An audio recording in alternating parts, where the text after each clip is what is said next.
ఎంత పేదవాడైనా సరే కష్టపడి తన జీవితం ముగిసేలోగా సొంత ఇల్లు కట్టుకోవాలండి. అది మనిషికి చాలా అవసరం. గూడు, గుడిసో, మిద్దు, మేడో ఏదైనా పర్వాలేదు, సొంత ఇల్లు కట్టుకుని భార్యను అందులో కూర్చోబెట్టి మహారాణిగా పట్టాభిషేకం చెయ్యాలి. అది మగవాడి బాధ్యత. సొంత ఇల్లు లేదు అంటే మగవాడు అసమర్థుడనర్థం.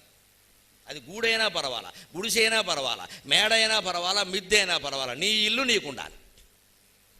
ఎందుకంటే మనం భరించగలం, మగాళ్ళం భరించగలం ఈ ఇబ్బందిని, ఆడాళ్ళు భరించలేరండి.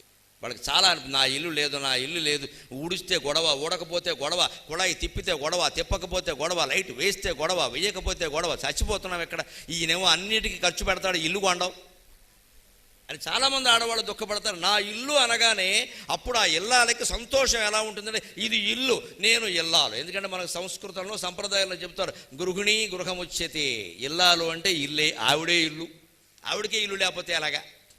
సొంత ఇల్లు ఉండి తీరాలి. చిన్నదైనా పర్వాలా, 2 గదులే ఉన్నా పర్వాలా, 1 గదే ఉన్నా పర్వాలా, అది గుడిసైనా పర్వాలా, తాటాకు గుడిసైనా పర్వాలా, మన స్థలంలో మన ఇల్లు మనకుండాలి.